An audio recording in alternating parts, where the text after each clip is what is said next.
10편 봅시다. 10편 1절을 보면 1절 여호와여 어찌하여 멀리 서시며 어찌하여 환난 때에 숨으시나이까. 탄원시라고도 하거든요. 하나님께 뭔가를 호소하는 그런 시가 시편에 많이 나와요. 근데 하나님께 호소한다는 것은 그만큼 이제 살기가 힘든 거죠. 인생살이가 사람은 인생살이가 쉬우면 하나님 안 찾죠. 너무 힘드니까 이제 하나님 찾는 거지. 근데 힘들어도 하나님을 찾는 사람들은 또 제한적이에요. 성도만 하나님 찾지, 성도가 아닌 사람들은 힘들면 사람과 사람 사이에서 문제를 풀려고 시도를 하죠.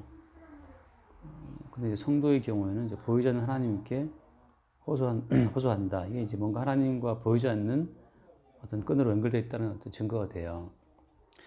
근데 이제 또 차이점이 있잖아요. 우리가 뭐 샤머니즘도 있고 무당도 있고 어쨌든 간에 뭔가 이 보이는 사람과 사람 사이에서만 문제가 안 풀릴 때는 보이지 않는 신적 존재한테 우리가 기도를 하잖아요. 그런 무당들이 하는 기도, 혹은 이제 흔히 말하는 뭐 우상에게 하는 그런 기도와 하나님께 드리는 기도하고의 차이점이 어디에 있을까요? 아무튼 인생은 힘들고 힘든 인생 가운데서 하나님께 호소한다라고 할 때 다들 사람들은 각자 자기가 하나님께 호소한다고 생각할 수가 있는데, 그러니까 성경에서 말하는 하나님께 호소하는 것하고 사람이 자기 마음으로 만들어 놓은 어떤 신, 가상의 신에게 하는 호소하고 그 차이점이 어디에 있겠는가. 근데 그 뒤에 2절 말씀 보면 악한 자가 교만하여 그런 표현 하잖아요. 가난한 자를 심히 압박한다. 그리고 3절에 보면 악인은 그의 마음의 욕심을 자랑한다. 또 탐욕을 부르는 자 나오고, 또 4절에 보면 악인은 그의 교만한 얼굴로 말하기를 뭐 이렇게, 그래서 여호와께서 이를 감찰하지 아니하신다 하고 그의 모든 사상에 하나님이 없다 이렇게 되어 있거든요.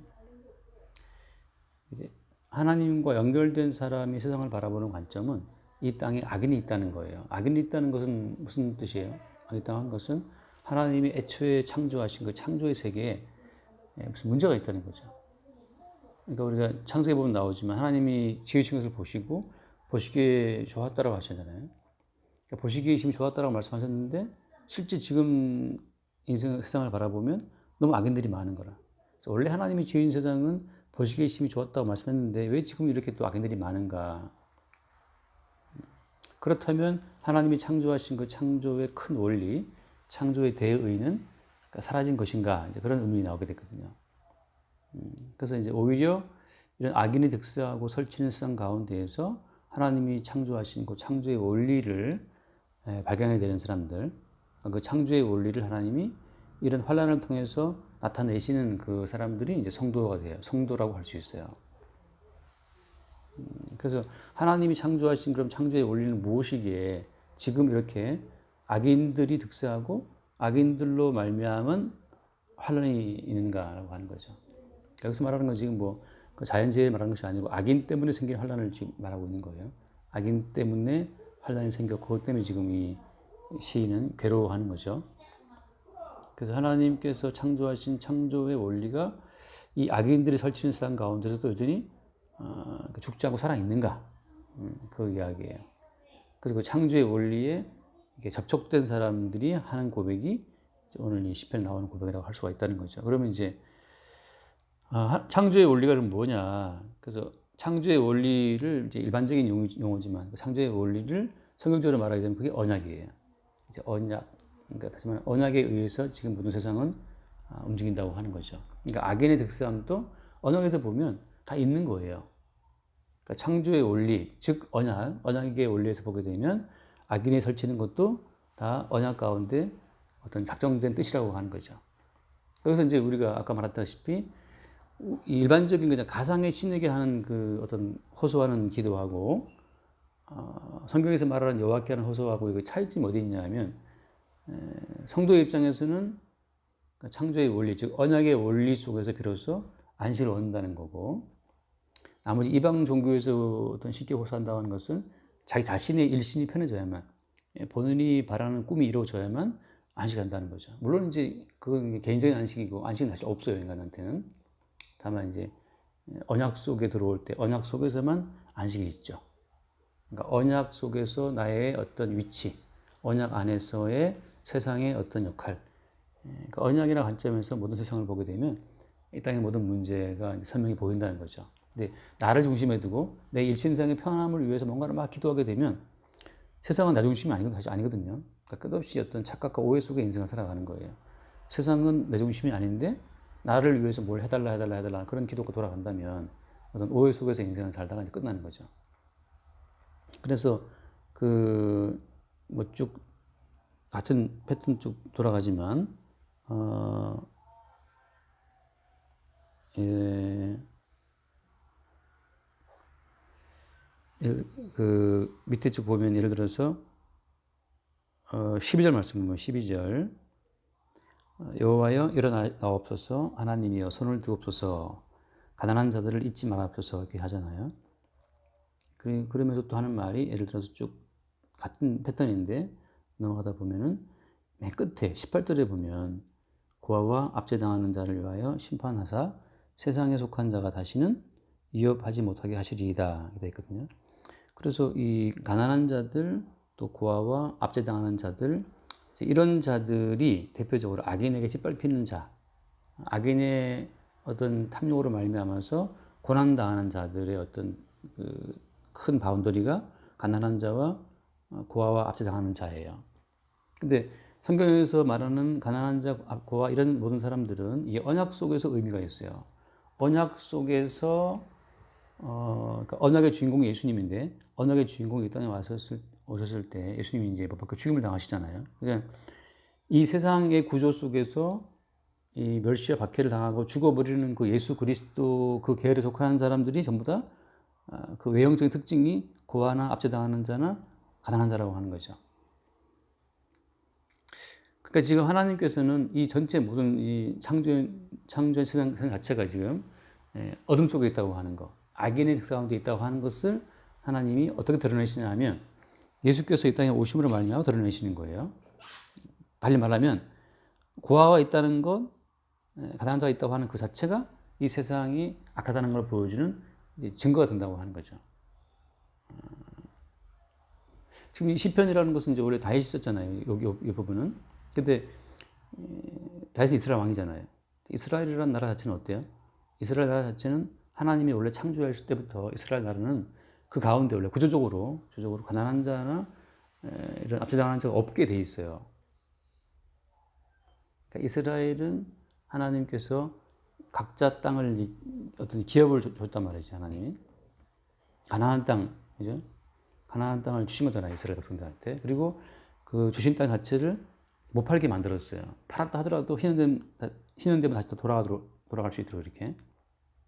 그러니까 이 땅 자체가 하나님 주신 땅이라는 자체를 나타내기 위해서 계속 그 사람들은 그 땅을 설령 팔았다 하더라도 안신년이 되거나 신년이 되거나 다시 그 땅을 돌려줘야 돼 본 주인한테로.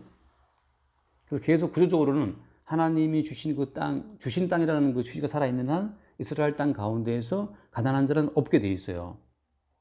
근데 이제 이렇게 주님 주신 땅이라고 하는 것을 본인들이 소유를 해서 자기들의 소유를 확장해 간 사람들 때문에 가난한 자와 압제당하는 자가 생기게 된 거죠. 고가 생기게 된 거고. 그러니까 언약의 땅 가운데서 언약 자체가 뭐랄까 그 빛을 잃어버리는 상황이 된 거예요. 그래서 그 땅의 주인이 주님이라는 사실 자체를 이스라엘 사람들이 다 그걸 망각해 버리고 언약을 자기 소유화한 거죠.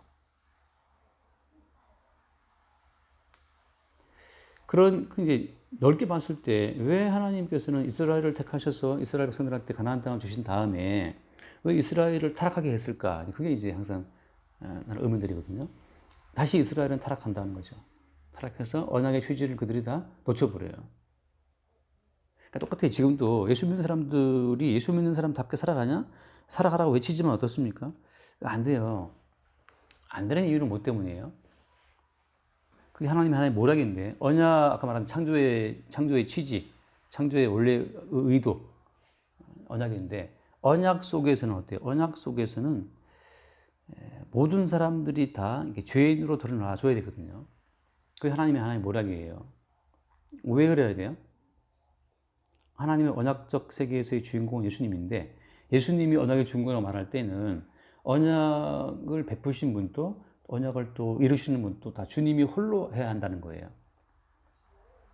어제 내가 그 유퀴즈인가 그 유튜브 본 적 있어요. 유퀴즈 유재석이 나오는 거 거기 보면 이제 어디 서강대학교인가 그 외국 우리나라 이제 한국어학당에 공부하는 외국생들이 나왔더라고. 근데 독일 사람 독일 남자에 이탈리아에 그다음에 알제리 여자 3명 나와서 이제 이렇게 취재를 하는데 독일에는 자기 부인이 한국 사람이래요. 그래서 한국 사람이 부인인데 자기 아들을 낳았는데 부인하고 아들이 한국말을 서로 주고받아갖고 자기를 욕할까 싶어서 이제 자기도 한국말 배우겠다 배우는 사람이 있고 이태리에도 이제 한국말을 배우는데 그 이 퀴즈에서 퀴즈를 냈어요. 그런 게 뭐냐면 한글을 만든 사람은 세종대왕이 홀로 만들었다. 이제 그 하나 보기 나왔는데 한글을 홀로 만들었어요. 세종대왕이 같이 만들었다. 그게 이제 오답이었어요. 근데 그 알들이에만 알더라고. 걔가 한글을 제일 잘하더라고. 근데 한글은 혼자 만들고 나서 나중에 이걸 이제 편찬하고 그럴 때 집판작들 도움 받은 것에 불구하고 만드는 걸 혼자 만들었대요. 혼자 극비 보안을 유지하면서 다들 다 틀렸어요. 그 문제는. 그래서 그랬냐 이제 뒤늦게 알게 된 거죠. 한글은 혼자 만들었고 그걸 이제 펼칠 때 집판작 학자들의 도움 받아서 펼쳤는데 해례부터 만들고 할 때는 다 이 언약이라고 하는 것은 예수님 홀로 하시는 거예요. 혼자.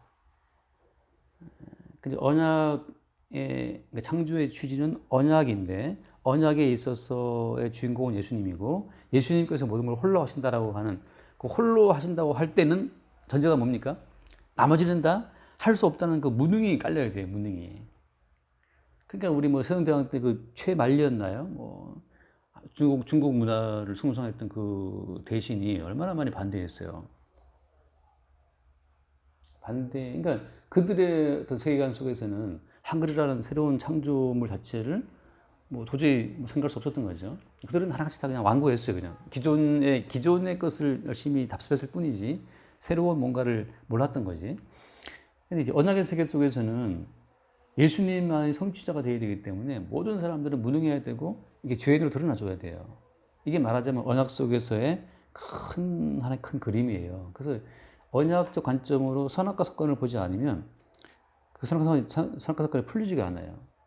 다시 말하면 언약적 관점 속에서는 아담과 하와가 선악과를 먹는 것도 하나님이 다 계획해 놓으신 계획의 일부라고 하는 거죠. 여러분도 이제 말이 많이 나올 수 있는데 중요한 것은 무엇이냐 하면은 마귀는 인간을 유혹해서 인간에게 선악과를 먹게 함으로 말미암아서 주체적인 인생을 살아가도록 그렇게 미혹했지만 그 마귀의 전략이 언약의 도구로 쓰일 줄은 마귀도 몰랐어요. 그렇게 모든 인간들이 선악과를 먹음으로 말미암아서 하나님께서 의도하신 구원에 이룰 수 없다는 사실을 전제를 하는 상태에서 언약의 주님이 등장한다는 거죠.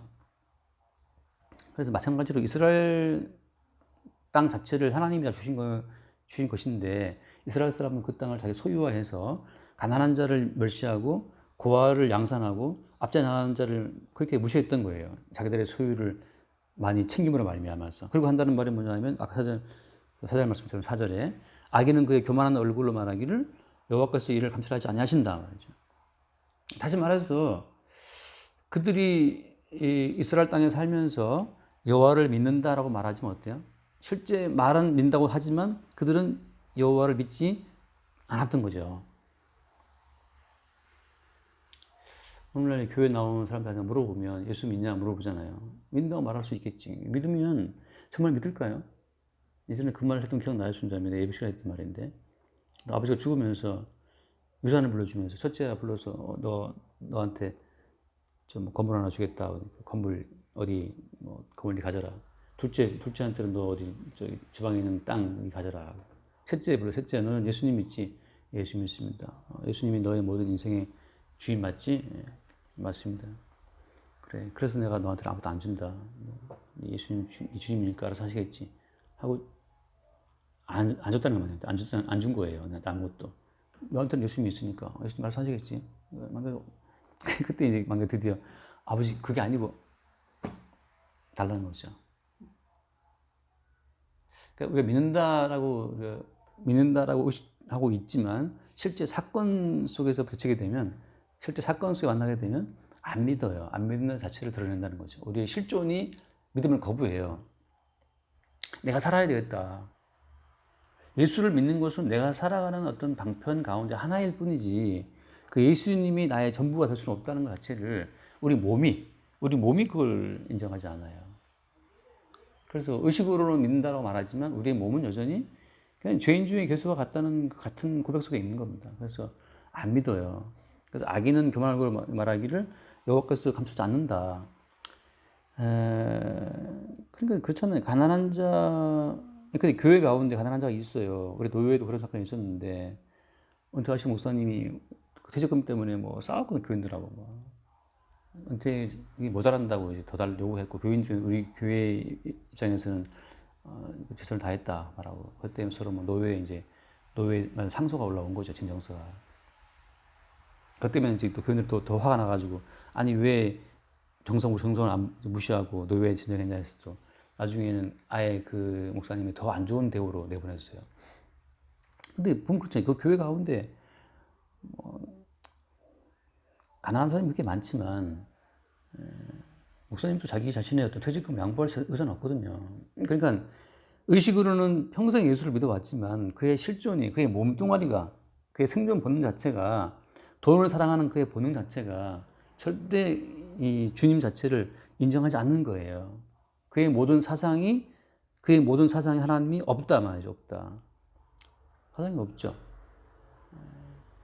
지금 문제는 뭐냐 하면, 그래서 예컨대 언약의 예수를 만난 사람의 경우에는 자기의 존재 자체가 뿌리 깊이 얼마나 이기적인 존재인지를 안다고 하는 거예요. 그걸 주님이 지적합니다. 언약의 주님은 그걸 지적해서 너의 실존이, 너의 어떤 본능 자체가 예수를 믿기보다는 너 자신의 생존을 추구한다는 사실을 기어이 그거를 발각을, 폭로를 시킨다는 거예요, 주님이.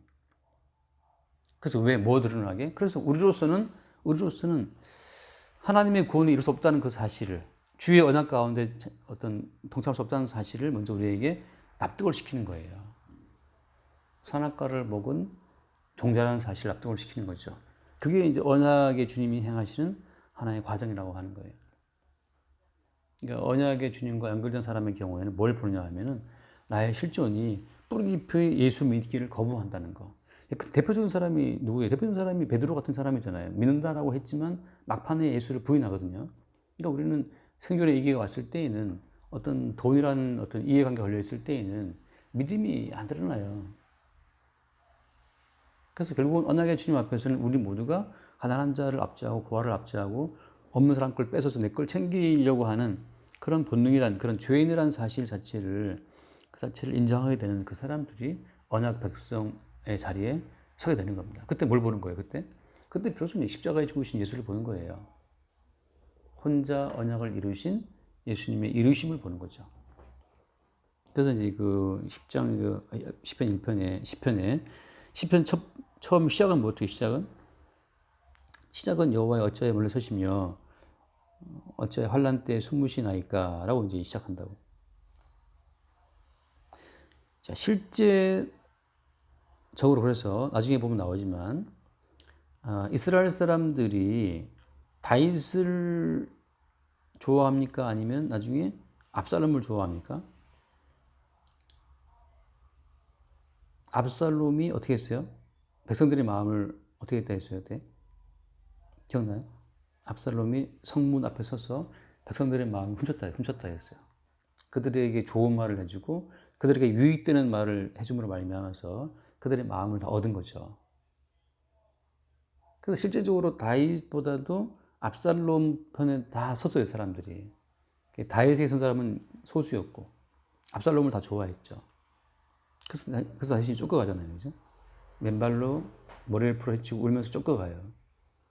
그래서 이 언약의 땅에서 언약의 어떤 주인공 역할을 했던 다윗이 쫓겨난다고 하는 거, 그리고 그 땅의 모든 사람들은 바로 이 다윗 왕을 쫓아내는 역할을 했다고 하는 거. 이제 그것으로서 그들의 실상이 드러나죠.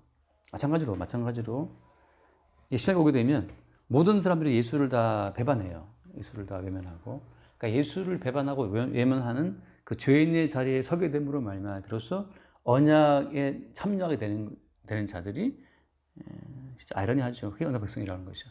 예수를 모셔드리고 섬겨드림으로 언약에 참여하는 것이 아니고 예수를 박해하고 이 예수를 쫓아내는 그쪽에 합류함으로 말미암아서 언약에 참여하게 된다고 하는 거예요.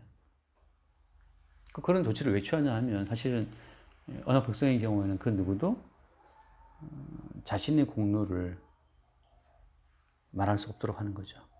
그러니까 우리가 주님 앞에 뭔가를 요청할 수 없는 자리, 그 자리를 주께서 기억하신 거예요. 그러니까 어때요? 우리가 뭐 인생을 살면서 좀 억울할 때 있지 않아요? 괴로울 때도 있고, 하나님 나한테 왜 이러십니까? 라고 할 때도 있고. 근데 거기에서 주님이 뭘 알게 하신다고?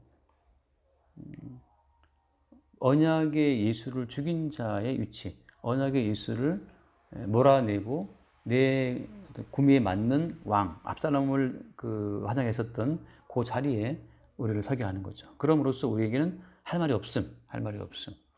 그 죄인됨의 자리에서 비로소 그냥 용서해 주신 예수의 용서만을 입은 자로 인생을 살아가게 한다는 거죠.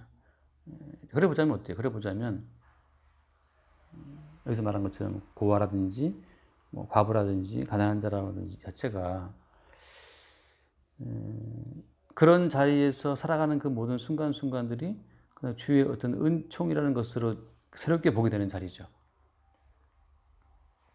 그래서 거기 보면은 예를 들어서 14절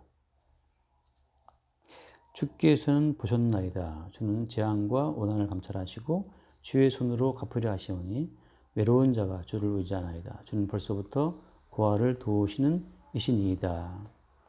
여기서 이제 두 가지 어떤 위치가 나와요. 하나는 우리가 예수님을 외면하고 죽이는 자리에 섰던 그 위치가 하나 있고, 또 하나는 그 외로운 자가 됨으로 말미암아서 고아가 됨으로 말미암아서 비로소 우리가 얼마나 우리가 몸소리치게 우리의 자아를 사랑하는지를, 우리 자아의 생존을 추구하는지를 우리가 안다는 거죠. 그 양면성이 있는 거예요.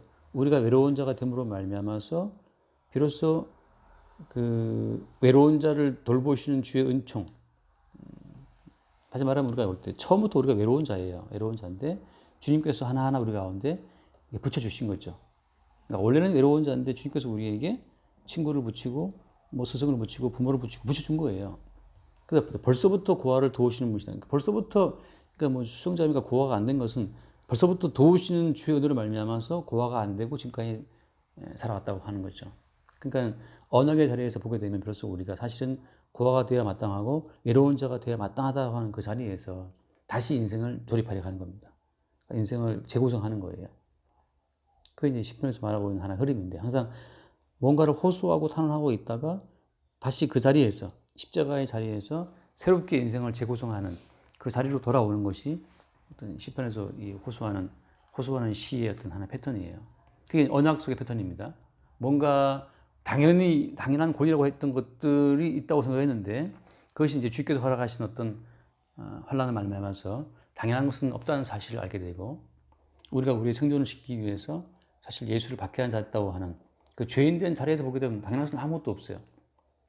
그 죄인된 위치에서 십자가의 자리에서 우리의 어떤 본질을 보게 하고 그 아무것도 없는 그 죽어마땅한 자리에서부터 다시 모든 걸 새롭게 구성해 오는 그런 과정으로 언약 백성은 자기의 인생을 보는 그 순환 구조에 있다고 하는 거죠.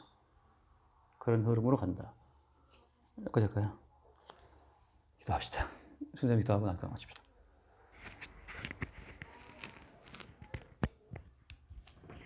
감사합니다. 오늘도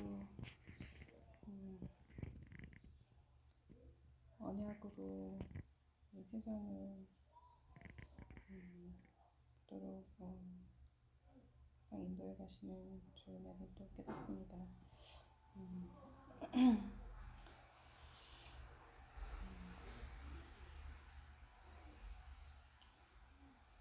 항상 세상을 살아가는 그